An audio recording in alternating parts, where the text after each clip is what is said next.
One day in September of 1983, we decided to go on patrol camping trip so that we could get some prizes at the end of the year. Our scout troop owned a campsite on top of a big rocky hill. It was just our rotten luck, though, that when we all agreed to meet up at the start of the campout, there had been a steady rain going on the whole day, and it didn't look like it was going to stop for hours. But our parents were either going away for the weekend or thought rain was really no reason to cancel a camping trip. Anyway, it was just barely going to be warm enough for this to be our last chance to have a patrol campout this year. There were 4 of us trudging up and down the thin paths on the hill with our limited gear under dismal green ponchos. Me, Eric, Tony, and Sam in that order. We were miserable and irritable, except for Tony. We had reached a point where we enjoyed hurting Tony. Tony was one of those kids that gets put into Boy Scouts of America only because he really has a parent that wants free babysitting. I imagine most of the time his mom mostly talked to him by yelling at him, and the only way he knew how to relate to the rest of us was to annoy us. He was also the youngest guy in my patrol and the shortest, so it was fairly easy for us to bully him, especially when we thought he was doing his best to bring it upon himself. I think Tony was delighted that the rest of the patrol was already on edge, so it would be easy for him to get a rise out of us. At that moment, he had decided to focus on Eric. Eric was a real goody-goody most of the time. He was a pretty good athlete and an A student. I'm pretty sure that at 15 he'd never had sex, a cigarette, or anything, or really any booze either. But he loved beating on Tony just as much as the rest of us did. That seemed to be his only vice, and frankly, it kept the guy from creeping me out by being too perfect. He certainly looked ready to give someone a beating when I glanced back at him during that little hike. "Hey Eric," Tony said. I glanced back over my shoulder. Tony had run up next to Eric like a puppy dog because he knew otherwise Eric would just ignore him. There was barely room on the path for him to do that, and he turned himself sideways. "What?" Eric said. "I can read your mind." Sometimes Tony would be weird and still act like a little kid when he pestered us. "Okay," Eric said. I looked forward again. "Think of a number. I can guess it." Tony was pitching his voice up. "Okay," Eric said. "It's 30, Tony told him. "No." "You're just saying that. Really, I was right, wasn't I? Huh, wasn't I?" From the sound of the ponchos rustling, I assumed that Tony began to push Eric. He would do that for a few minutes on end if you let him. Sometimes, he might even start humping your leg if you were another scout. "Get away from me," Eric said. I didn't see it, but it was obvious before I turned around what had happened. Eric thoughtlessly pushed Tony away, just wanting the little creep off of him. As narrow and slippery as the trail was, he had pushed Tony off of it. Tony screamed as he went down the very steep portion of the hill, almost catching several trees before having his legs tripped out from underneath him by a stump. The stump was unfortunately only a little uphill from a large sandstone. Tony went into it head first, with the sound of a loud crack. I stared at him for about half a minute or so, and then he didn't move much, or at least apart from a twitch from what I could see. "Oh my God," Sam said after a long silence, which seemed to snap the rest of us back out of it. "Let's go help him." "Yeah," I said. Back then, this meant running down the hill to carry him to the nearest house out of the park since cell phones for kids were still decades off. I tried to start down the hill of the trail, but Eric was standing in the way. He turned to me.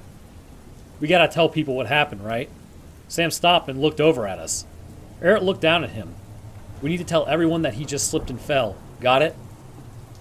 "We've got to help Tony," Sam shouted. "And we will," Eric said. "But first, we need to be clear on what's going on to tell everyone that he fell, right? You got me? That's what we tell everyone." "I don't know," I said. "I didn't see it happen." Eric looked at me and nodded. That seemed good enough for him. Then he looked back at Sam. "You pushed him. We have to help him," Sam said in bewilderment. Sam had never been the cleverest guy in the patrol, but I would have thought he'd at least have sense to sort of play along under the circumstances. "We will," Eric responded, "but first, you have to say that you'll tell everyone he slipped and he fell." I nodded desperately at Sam, gesturing him to tell Eric what he needed to hear so that we could get down there and try to help Tony. "No," Sam said. Eric stared at him. "All right," Eric said. "Let's go." We walked quickly, not about to run for fear of slipping and falling like Tony had just had. "It wouldn't have done you much good anyways," Sam said after a little while, apparently trying to help Eric feel better. Tony still would have told everyone you tried to kill him no matter what. Yeah, but that's Tony. Who'd have cared if the rest of us had our story straight? Eric answered, and then his voice went flat. He seemed to speed up behind Sam. Which way do you think is the fastest way to... Hey! Eric grabbed Sam. Sam yelled as Eric dragged him to the edge of the path. Say it, Eric shrieked. Say that you'll tell everyone he slipped. Eric sounded more scared than intimidating as he held Sam on the edge of the path, seemingly ready to let him fall. Screw you, yelled Sam as he began to flail. He hurt Eric more than I would have expected, judging by how Eric grunted. Maybe it was pure adrenaline, but Sam got free somehow and began pushing him to the other side of the trail, right into a cliff. Jesus Christ, stop fighting, I yelled at them. I might as well have been speaking Chinese. I took a few steps closer and saw there was murder in both their eyes, so I stepped back. Sam got his hands around Eric's chin and pushed his head into the rocks behind him as hard as he could. Eric was really trembling then, like an old man with Parkinson's. It was as if he was experiencing a panic attack in the middle of a fight. Even so, he wasn't going to just take Sam's beating. He grabbed Sam again and kind of picked him up like Sam was tackling a dummy and then charged forward blindly. Sam's poncho over his face. He misjudged the distance to the edge of the path and both Sam and he went rolling down the hill. They struck trees with sickening noises as they fell to a level area. They were much more fortunate than Tony. I could see their movements and hear them screaming when they stopped falling down the hill, but neither of them tried to get up. I walked as quickly as I safely could down the trail and then looped back around to where Sam and Eric were. Both were yelling for my help first, but as I proceeded down the trail, Eric went abruptly quiet. My leg is broken, Sam told me as soon as he saw me arrive where he'd fallen, the bone sticking out.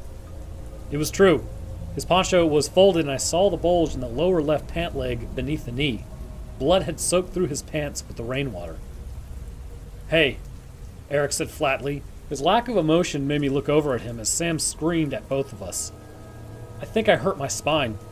I can't move my legs. I can't feel them. From what I could see and how his body was twisted, that might have been possible. I didn't know then how Eric could be so emotionless about it, but in hindsight, of course, he was in shock, if not psychological denial. Alright guys, I'll go do what I can for Tony and then I'll get help for everyone, I said. Sam screamed at me that this was the wrong thing to do, that I couldn't leave the park to get help immediately. For all my first aid training, I didn't know if either of us were right. I thought maybe there was something I could do with the first aid kit for Tony, whose injuries had seemed most severe. Maybe Tony had vomited and I had to clear a breathing passage. I had to check on him.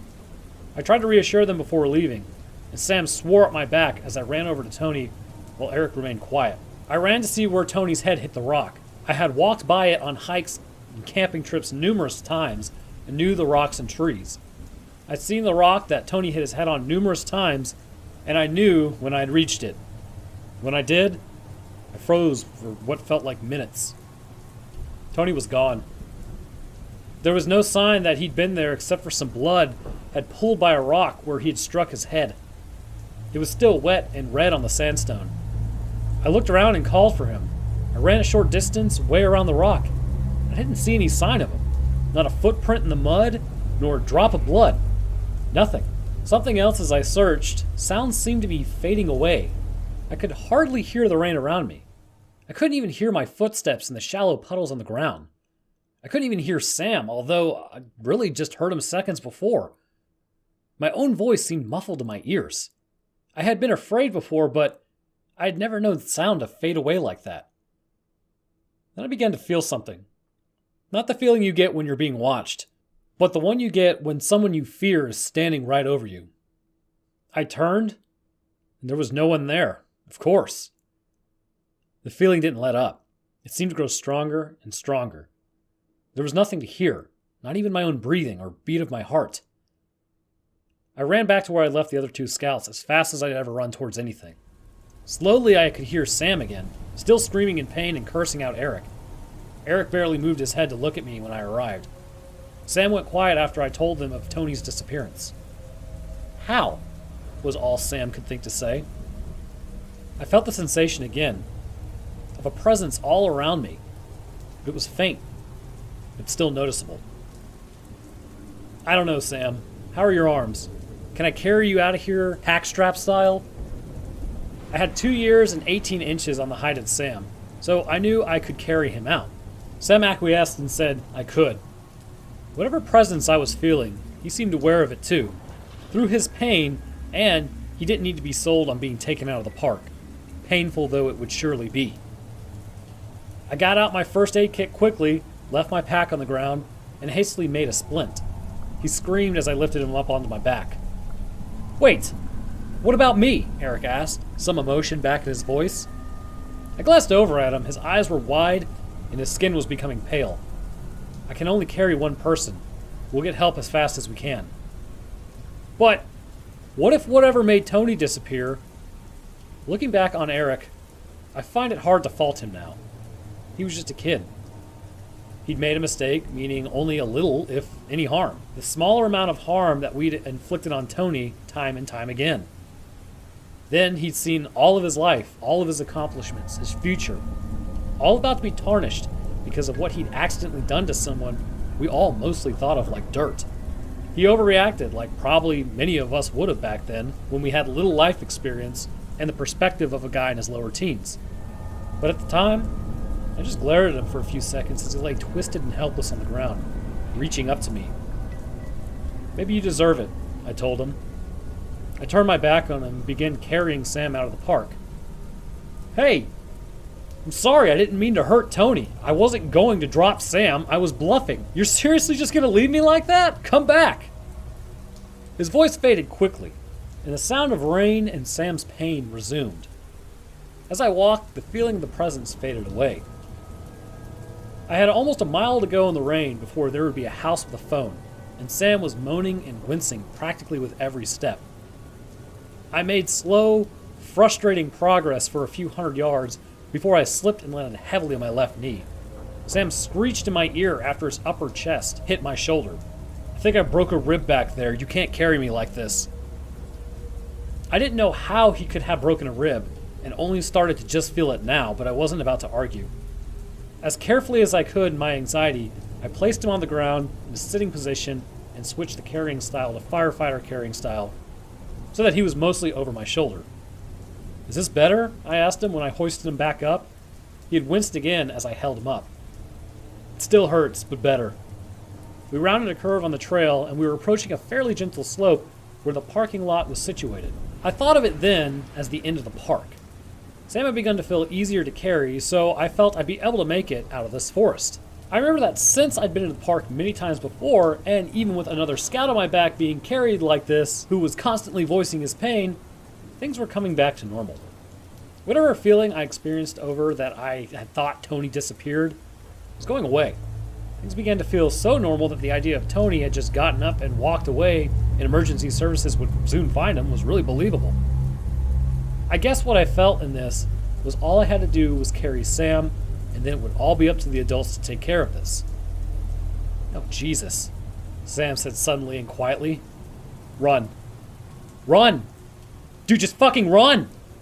Before I could ask or turn to see what was in front of me, he struck me as hard as he could in the side. He did this again and again, even after I started running. It was difficult to run even a few steps with such a heavy, awkward weight. It became easier when I noticed something was already too familiar.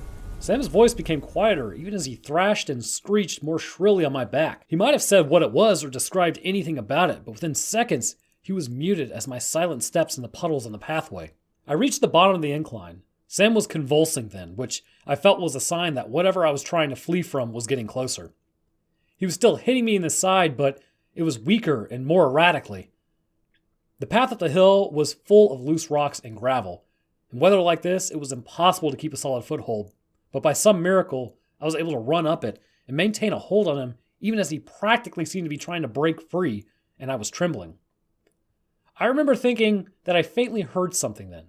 Something like a splash. That had to be a good sign. Halfway up the hill, I felt a horrible sensation in my feet. They were going numb. I remember not understanding why, and even with all the momentum I had built up, my feet landed awkwardly. Like I had slipped on ice, but still landed on my feet.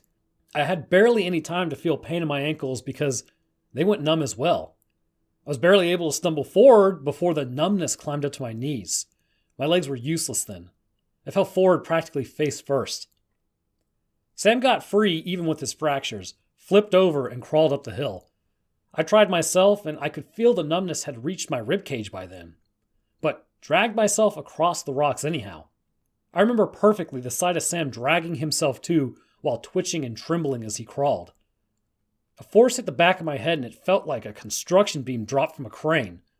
My face went into the ground, rocks stabbing me in the cheeks hard enough to break the skin, and I seemed to lose all fight and flight instinct. I just lay there, like a breathing corpse.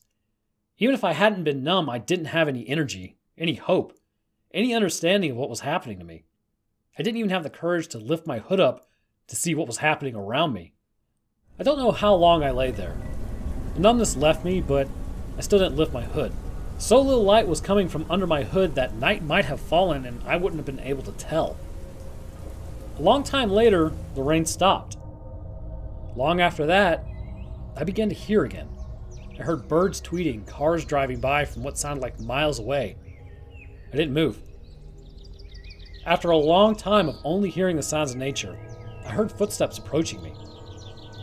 They stopped suddenly and then clearly changed into those of someone running up to me. "Are you all right?" An old man whose name I don't remember said as he leaned over me and pulled my hood back. I looked up at him, rock still stabbed into my face. He winced as he saw it. "Christ, kid, what happened to you?" "I don't know," I said. And I still don't know. I don't want to. I know that Eric, Tony, and Sam were never found, nor was any trace of anything that might have made them disappear. I learned even that reluctantly. Look for answers? Hell, I don't even go near forests any longer. Staying away from forests isn't enough. I have developed a need for sound, always. After a minute without hearing something, I feel anxious. Sleeping without it is impossible.